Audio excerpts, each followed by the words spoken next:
ಶಾಸಕನಾಗೋಕೆ ಮೊದಲಿಂದ ಪ್ರಾರಂಭ ಮಾಡಿದ್ದು ಈ ಜಾತ್ರೆಯಲ್ಲಿ ಊಟ ಕೊಡುವಂಥ ಕಾರ್ಯಕ್ರಮವನ್ನು ಪ್ರಾರಂಭ ಮಾಡಿದೆ.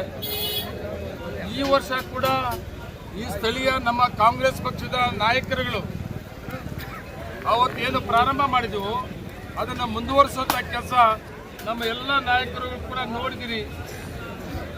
ಅದೆಷ್ಟೇ ಸಾವಿರ ಜನ ಬಂದರೂ ಕೂಡ ಊಟ ಕೊಡುವಂಥ ಕಾರ್ಯಕ್ರಮವನ್ನು ಮುಂದುವರಿಸ್ಕೊಂಡು ಹೋಗ್ತಾ ಇದ್ದಾರೆ. ಅದಕ್ಕೂ ಕೂಡ ನನ್ನ ತಾಲೂಕಿನ ನನ್ನ ಈ ಭಾಗದ ಈ ತೊನ್ನಳ್ಳಿ ಗ್ರಾಮ ಪಂಚಾಯತಿ ನನ್ನ ಕಾಂಗ್ರೆಸ್ ಪಕ್ಷದ ಎಲ್ಲ ನಾಯಕರುಗಳಿಗೂ ಕೂಡ ಏನು ಊಟ ಕೊಡುವಂಥ ಕಾರ್ಯಕ್ರಮ ಪ್ರಾರಂಭ ಮಾಡಿದ್ದೀನಿ ಅವತ್ತು ಮುಂದುವರಿಸ್ಕೊಂಡು ಹೋಗ್ತಾ ಇದ್ದಾರೆ. ನನ್ನ ಪಕ್ಷದ ಮುಖಂಡರಿಗೆ ಎಲ್ಲರಿಗೂ ಕೂಡ ನಾನು ಧನ್ಯವಾದಗಳು ಹೇಳಬೇಕಾಗ್ತದೆ. ಅದ್ರ ಜೊತೆಯಲ್ಲಿ ಪ್ರತಿ ದಿವಸ ನಾನು ಇಲ್ಲಿ ವಿಚಾರಿಸಿದೆ, ಈ ವರ್ಷ ಸುಮಾರು ವರ್ಷ ಆಗಿತ್ತಂತೆ ಈ ರೀತಿ ಜನ ಮತ್ತೆ ರಾಸುಗಳು ಸೇರಿತ್ತು. ಪ್ರತಿ ದಿವಸ ಸಾವಿರಾರು ಜನ. ಇವತ್ತು ಇಲ್ಲಿ ಊಟದ ಕಾರ್ಯಕ್ರಮದಲ್ಲಿ ನಮ್ಮ ಪಕ್ಷದ ಮುಖಂಡರುಗಳು ಏನು ಜವಾಬ್ದಾರಿ ತಗೊಂಡಿದ್ದಾರೆ, ಪ್ರತಿ ದಿವಸ 4 ರಿಂದ 5 ಸಾವಿರ ಜನ ಪ್ರತಿ ದಿವಸ ಊಟ ಮಾಡ್ತಾ ಇದ್ದಾರೆ ಅಂತೇಳಿ ಗೊತ್ತಾಗಿದೆ. ತುಂಬಾ ಸಂತೋಷ ಕೂಡ ಆಗ್ತದೆ.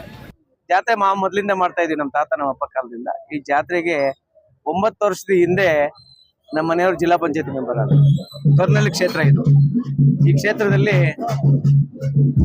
7,000 ಲೀಡಲ್ಲಿ ಸ್ಟೇಟ್ ಅಲ್ಲಿ ಹೈಯೆಸ್ಟ್ ಲೀಡಲ್ಲಿ ತಾಯಿ ಸಪ್ಲಮ್ಮ ತಾಯಿ ನಮ್ಮನ್ನ ಜಿಲ್ಲಾ ಪಂಚಾಯತಿ ಮೆಂಬರ್ ಆಗಿ ಮಾಡಿದ್ರು.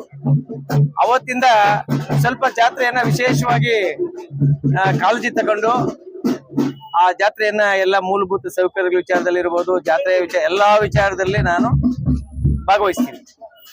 ಎಲ್ಲ ಭಾಗವಹಿಸಿ ಮುಂದೆ ನಿಂತ್ಕೊಂಡು ಇದು ಮಾಡ್ತೀವಿ. ನಮ್ಗೆ MLA ಸಾಹೇಬ್ರು ಈಗ 7 ವರ್ಷದಿಂದ ಅವ್ರ MLA ಅವ್ರೆ. ಅವರು ವಿಶೇಷವಾದ ನಾನು ಹಣ ಈ ತರ ಜಾತ್ರೆ ವಿಶೇಷವಾಗಿ ಮೂಲಭೂತ ಸೌಕರ್ಯ ಕೊಟ್ಟು ಜಾತ್ರೆ ಮಾಡ್ಬೇಕು ಅಂತ ಅನ್ನೋರ್ ಗಮನ ಅವರು ವಿಶೇಷವಾಗಿ ಮುತುವರ್ಜಿ ವಹಿಸಿ ಎಲ್ಲಾ ಕಡೆ ಎಲ್ಲಾ ಮೂಲಭೂತ ಸೌಕರ್ಯಗಳನ್ನು ಅಚ್ಚುಕಟ್ಟಾಗಿ ಮಾಡಿಕೊಟ್ಟು ಜಾತ್ರೆ ನೆರೆಯಾಗಿ ಮಾಡಿಕೊಟ್ಟವ್ರೆ. ಅವ್ರಿಗೂ ನಿಮ್ಮ ಮುಖಾಂತರ ಧನ್ಯವಾದಗಳು ಹೇಳ್ತೀನಿ. ರಾಜ್ಯದಲ್ಲೇ ಪ್ರಥಮ 15 ಲಕ್ಷ ರೂಪಾಯಿಗೆ ನಾಟಿ ಎತ್ತು ಮಾರಾಟ ಆಗಿರೋದು ತಗೊಂಬಂದಿರೋದು. ಈ ಸೈಜ್ ಎತ್ತು ಇಡೀ ಸ್ಟೇಟ್ ಅಲ್ಲಿ ಎಲ್ಲೂ ಇಲ್ಲ.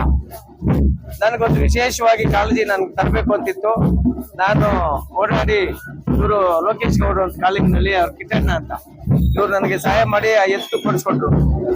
ಆ ಎತ್ತು ಚಿಕ್ಕಣ್ಣಟ್ಟಿ ಪಾಪಣ್ಣವ್ರು ಅಂತ ಅವ್ರ ಎತ್ತು 15 ಲಕ್ಷ ರೂಪಾಯಿ ಕೊಟ್ಟು ಖರೀದಿ ಮಾಡಿ ತಗೊಂಬಂದು ಒಳ್ಳೆ ಮೆರವಣಿಗೆ ಮಾಡಿ ಖುಷಿಯಿಂದ ಒಂದು ಹಬ್ಬದ ವಾತಾವರಣದಲ್ಲಿ ಜಾತ್ರೆ ಮಾಡಿದೀವಿ.